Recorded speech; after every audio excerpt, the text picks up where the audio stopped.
you tell me a little bit about the situation that the district is facing and the things that you find that are misperceptions about it? Sure.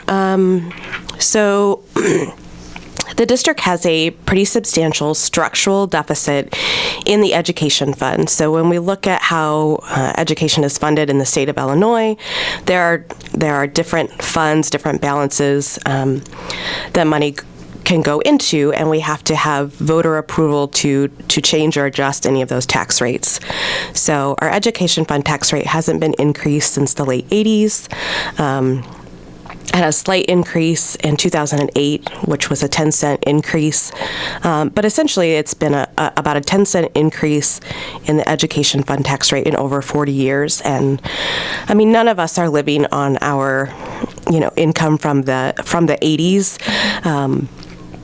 So it really just reflects that we haven't kept up with inflation. And so the cost to run our district, to be able to pay our teachers, to be able to offer the programs, we need to increase our ed fund rate in order to be able to continue to offer those things. I think there is a misconception that the district has somehow mismanaged funds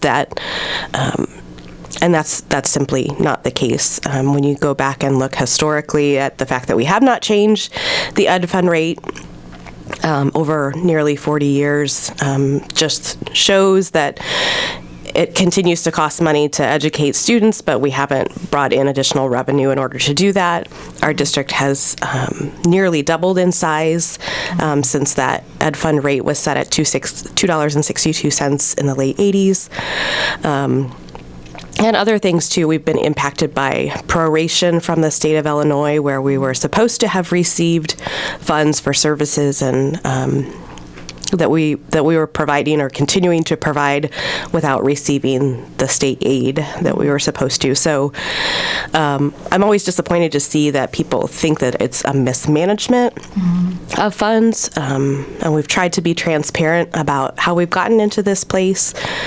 So I hope that people are paying attention and doing their own research and following some of the community engagement presentations that the district has offered to help explain some of these situations.